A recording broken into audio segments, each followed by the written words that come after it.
नमस्कार मित्रांनो, स्वागत आहे तुमचं माझ्या या यूट्यूब चॅनलवर. जर तुम्हालाही कर्नाला किल्ल्यावर यायचं असेल तर पनवेलपासून अगदी 10 किलोमीटर अंतरावर आहे.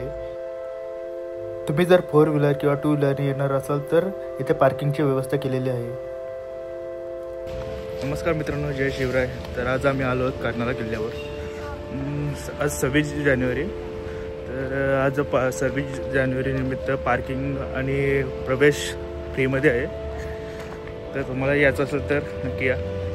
तुम्ही काय खायच्या वस्तू नेत असेल लाईक चिप्स वगैरे तर तुम्हाला इथे चेकिंग करायला लागते व सोबत असणाऱ्या सर्व वस्तूंची इथे नोंदणी केली जाते जेणेकरून गडावर कचरा होणार नाही.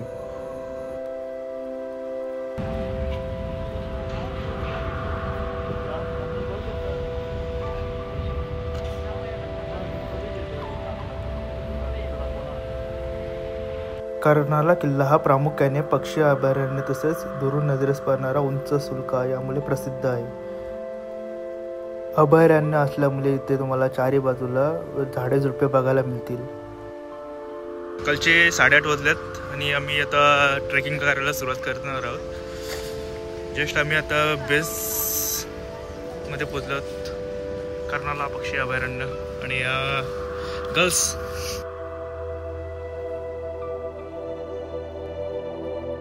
माकडापासून सावध राहा.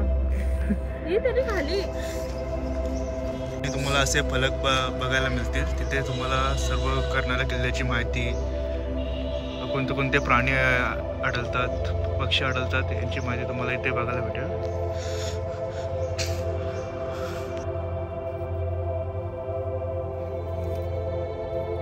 कर्नाला अभयारण्य हे वन खात्याच्या देखरेखीखाली असल्यामुळे इथे गडावर खूप स्वच्छता पाहायला मिळते. इकडे आल्यावर एकदम शांतता बघायला मिळेल तुम्हाला. सर्व पक्ष्यांचा किलबिलाट, एकदम निसर्गात आल्यासारखं फील येते. प्रत्येक ठिकाणी असे फलक पाहायला मिळतील जिथे येथे असणारे वनस्पती, फुले यांची माहिती देण्यात आलेली आहे. थोडं तुम्ही चालत आला ना तर तुम्हाला इथे पक्षी पाहायला मिळतील. मिट्टू मिट्टू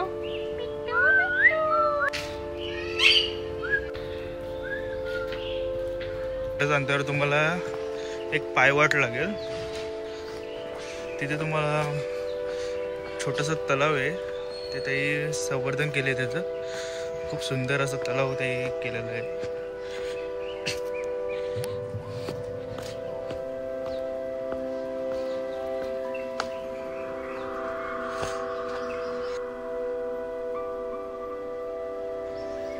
निसर्गाने संपन्न असा हा विभाग आहे अभयारण्य.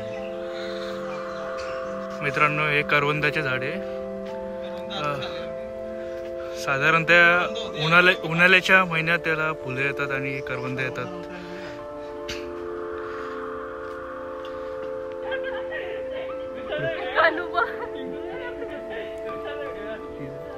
यांची होणारे पनीर.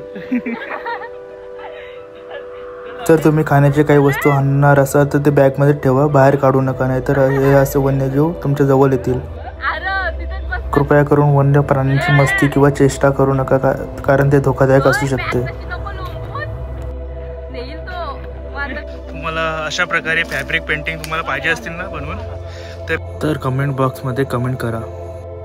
वानर बघू शकता तुम्ही.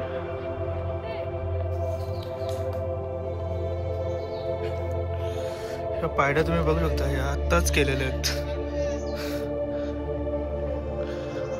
पूर्वी ते फक्त दगडी वाट होती, झालं आता या पायऱ्या नवीन बांधलेल्या आहेत. कर्नाला किल्ल्याचे बांधकाम हे साधारणतः 14व्या शतकात म्हणजेच यादवांच्या काळात झाले असावे असे मानले जाते.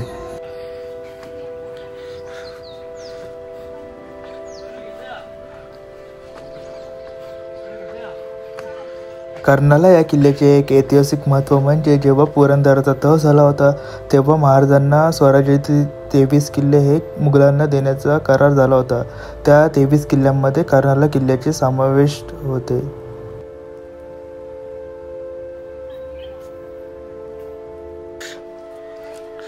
आता काही थोडंसंच अंतर राहिलेलं आहे आपल्याला पोचायला. जेमतेम आपण 15-20 मिनिटात आपण किल्ल्याजवळ जाऊन पोहोचू आपण.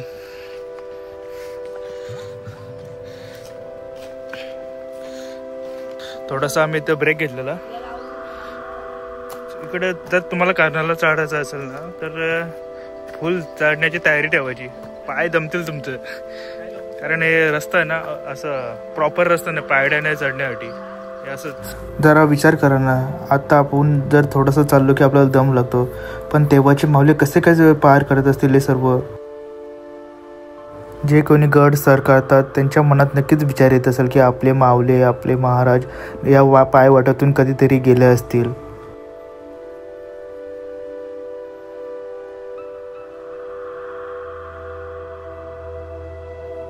छत्रपती शिवाजी महाराजांनी हा किल्ला मुघलांकडून 1657 मध्ये स्वराज्यात आणला. पुरंदराच्या तहामध्ये हा किल्ला आपल्याला गमवावा लागला, पण तो पुढे 1670 मध्ये महाराजांनी हा किल्ला पुन्हा जिंकला. आपल्या महाराजांच्या कोणत्याही गड किल्ल्यावर असे भ्रमंती करत असताना तुम्हाला असे सुंदर दृश्य पाहायला मिळतील.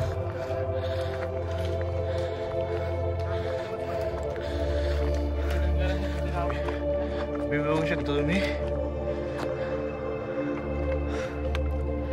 अजून 10 मिनिटं लागतील आपल्याला पोहोचायला कारनाला किल्ल्यावर. तो तुम्हाला तिकडं दिसतं ना, तो शेरडोंग गावावरून आल्यावर तुम्हाला बेस लागेल तिथे कारनाला किल्ल्याचा. तर मंडळी थोड्याच पुढे येऊन आम्ही थोडं आता ब्रेक घेतलेला आहे नाश्त्यासाठी. सगळ्यांना भूक लागलेत त्यामुळे आता थोडा आम्ही नाश्ता आणला आहे. थोडंसं पुढे चालल्यावर आम्हाला गड दिसायला सुरुवात झाली आणि आम्हाला लागलेला पूर्ण थकवा नाहीसा झाला. जसं जसं तुम्ही पुढे चाल तसं तर मला किल्ल्याचा आवाका तुम्हाला तिथं नजरेस पडेल. आता आपण नेऊन पोचलो किल्ल्याच्या अगदी समोर. इथनं मेन पायऱ्या चालू होतात. ही तटबंदी.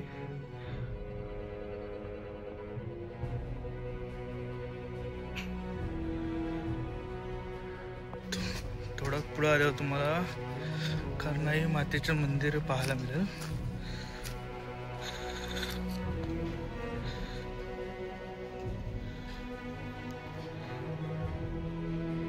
असे बोलतात की कारनाई मातेच्या नावावरून या किल्ल्याला कारनाला किल्ला असे नाव पडले आहे.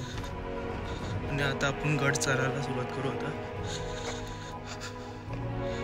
या किल्ल्याचे वैशिष्ट्य म्हणजे हा समोर दिसणारा उंच सुळका.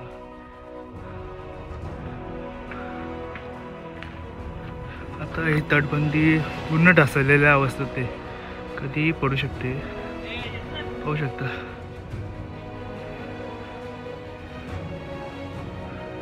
हा मेन दरवाजा आहे ना, मला चित्र बघायला भेटेल. तर मित्रांनो आपण इथून आलो. इथून चालत चालत चालत हा डोंगर पार करून इथं आलो. आता एकदम आपण तटबंदी जवळ येऊन पोचलो आहोत. चला मग पुढे दाखवतो तुम्हाला.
आपल्या महाराजांचे गड किल्ले हेच आपली खरी संपत्ती आहे.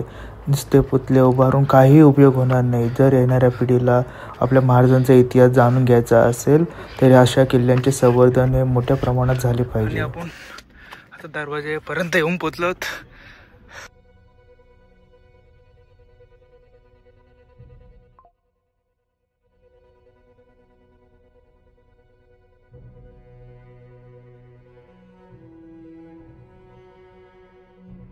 येथून दिसणारा दृश्य हा खूप अप्रतिम होता.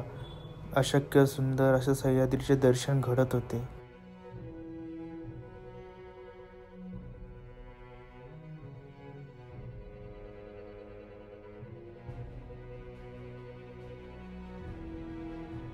पायऱ्या चढून वर आल्यावर तुम्हाला समोरच मुख्य दरवाजा लागेल. जुन्या पडक्या वस्ती पाहायला मिळतील, पडके वाडे. आता यांची अवस्था खूप बिकट आहे.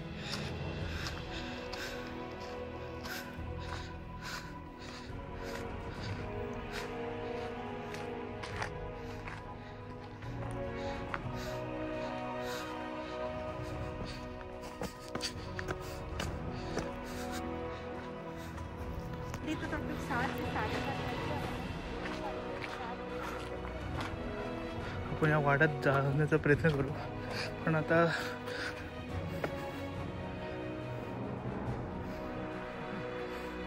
सर्व झाडे झुडपी आहेत ह्याच्यामध्ये. कदाचित ते सैनिकांना राहण्याची सोय असावी पूर्वी. आकार बघू शकता या वास्तूचा. तो मेन इंटरेस्ट होता शायद, कदाचित तो एंट्रन्स मेन असेल. आणि हा एक, पण याची पण अवस्था पूर्ण छप्पर पूर्ण गेलेलं आहे. त्याखाली बांधकाम बघू शकता. वापरण्यात येणारे हे जुने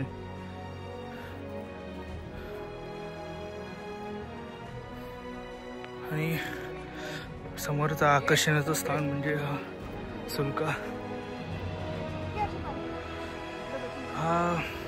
ह्या किल्ल्याचा प्रामुख्याने वापर हा टेहळणीसाठी होत, म्हणजे व्यापारी हालचालीवर लक्ष ठेवण्यासाठी त्याचा वापर केला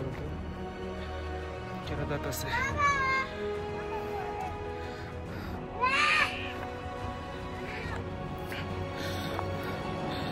इथे एक राणीची जागा होती असेल मे बी. ही खिडकी, हा दरवाजा. यावरून असे वाटते की हा इथे अंदाजे 50 ते 60 सैनिक राहत असतील.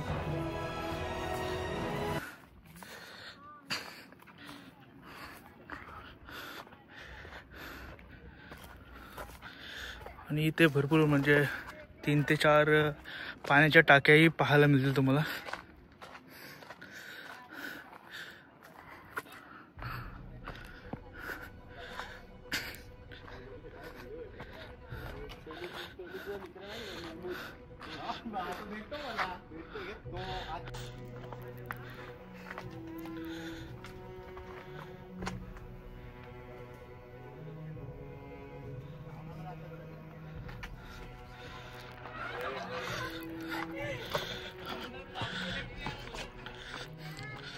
हे इथे एक पाण्याची टाकी आहे, पण आता पाणी पिण्यायोग्याचं नाही आहे. त्या आतमध्ये एक 2 3 4 हे एकच टाकी आहे शायद, एकत्र ती जॉईन केलेली आहे. हे 5, एक 6वी.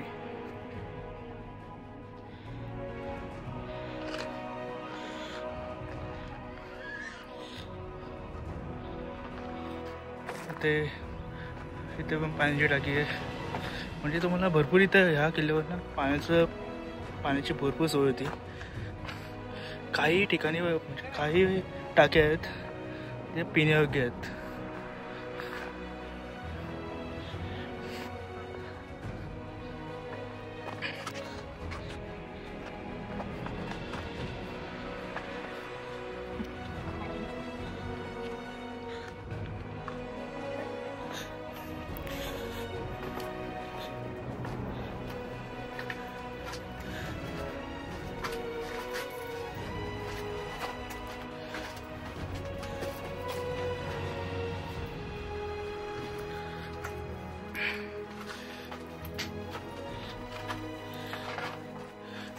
ते देवरी टाईपसाठी ही जागा बनवली आहे पहारा देण्यासाठी. आणि त्यांच्या काही जागा सामान वगैरे काय असेल ते इथं ठेवायला जागा बनवली होती. बांधकाम बघू शकता पहिले काले.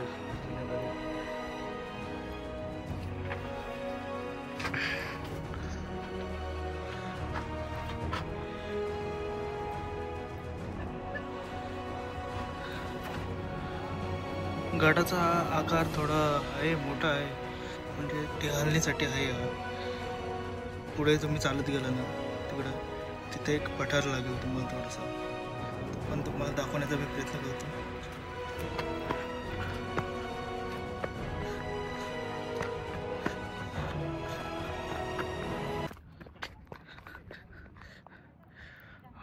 इथून दृश्य बघू शकता.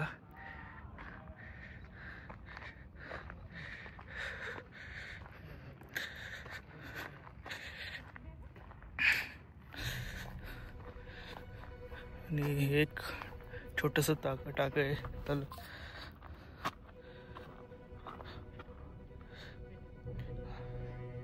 आश्चर्य वाटतं, पण एवढ्या वरतीही पाणी आहे आपल्याला बघायला मिळतं.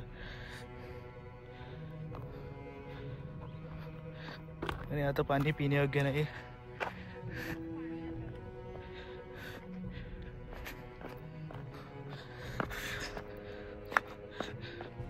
थोडंसंच राहिलं आपलं आता घर एक्सप्लोर करायचं.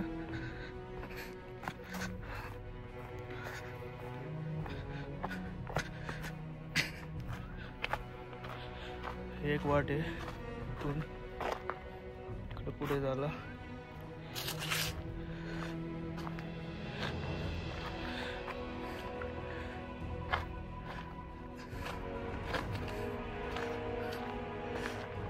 कदाचित इथून तिथे पहिले पहारी करे असतील लक्ष ठेवायला या एरियासाठी. हे तिकडं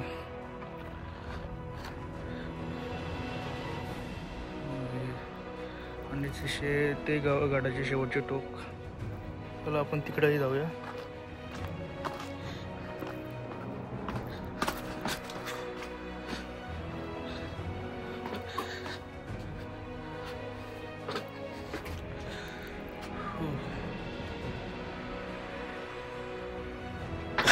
महाराजांचे गड किल्ले हे खरे वैभव आहेत, खरंच.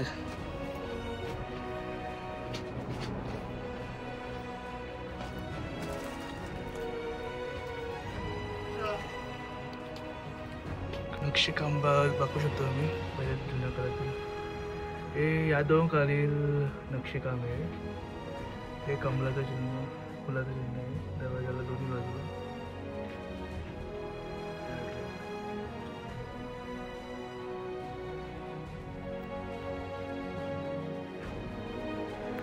आता शिल्प पण बघू शकता तुम्ही या दगडावर, दरवाजावर. दोन्ही बाजू तुम्हाला वाघाचे चिन्ह बघायला मिळेल.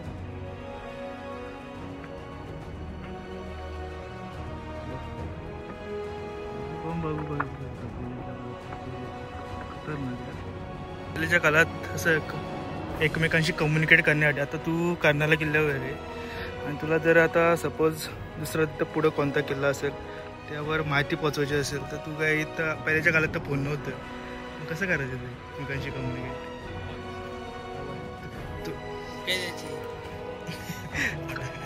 अरे पहिले ना धूर म्हणजे धूर लावायचं. आता बघ सफेद धूर झाला ना का म्हणजे काही प्रॉब्लेम नाही येत त्याची.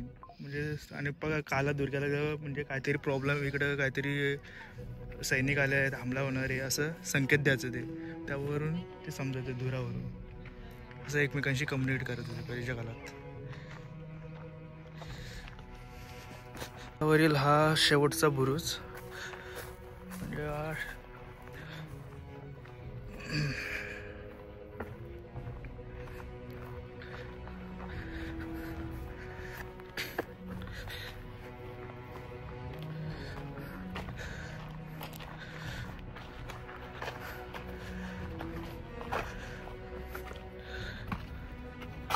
कदाचित पूर्वी गडावर तोफा असावा, आता त्या तोफा नाही आहे तिथे.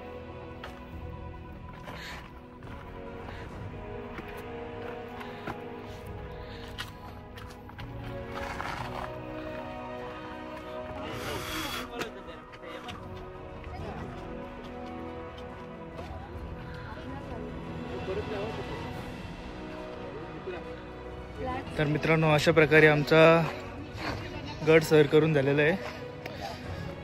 संपूर्ण तुम्हाला गड फिरायला अंदाजे 20 ते 30 मिनटं वेळ पुरेसा आहे. चला तर मग बाय, आपण एंड करूया ब्लॉगचा.